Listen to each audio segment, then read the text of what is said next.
medical conditions and diagnoses that will make people now produce excess acid.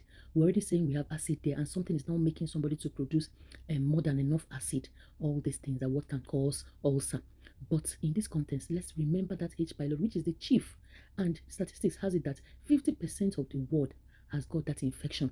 We've talked about it in this group that the infection can be gotten through oral to oral route or fecal oral.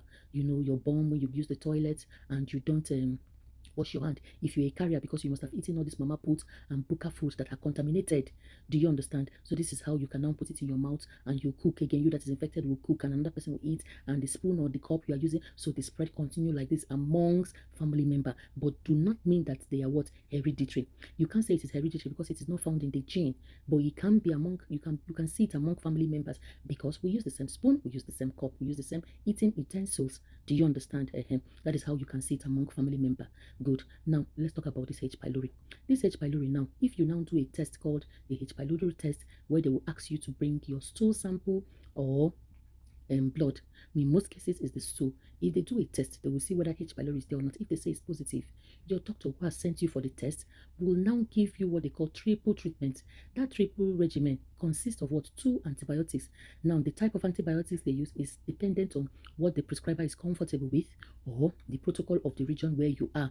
So, whichever the case is, some may do flagyl and amoxicillin, some may do levofloxacin, whichever they want to do, and according to your sensitivity too. And if you're not allergic to anyone they want to do, and maybe you're not breastfeeding also. So there are different factors that will guide the prescriber for which to prescribe for you at that time. So in general, or whatever, in one summary, it's going to be 2 antibiotics and the H2 receptor, which is omeprazole, lansoprazole, or whichever as the case may be.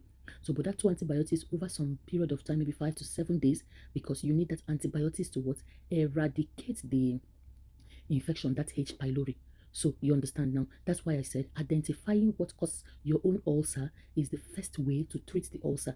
So if this person do a test and see that H. pylori is present, he or she is now concerned about getting the right antibiotics to eradicate the infection.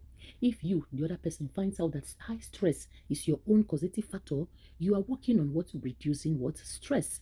You see how it works. And if the other third person finds out that it is too much ibuprofen, diclofenac, all this pain relief he or she is drinking that is now eating up her lining, she's now desisting from taking those harsh medication so that he or she can preserve it. So the first thing is to find out what causes your own ulcer or gastritis, so we as the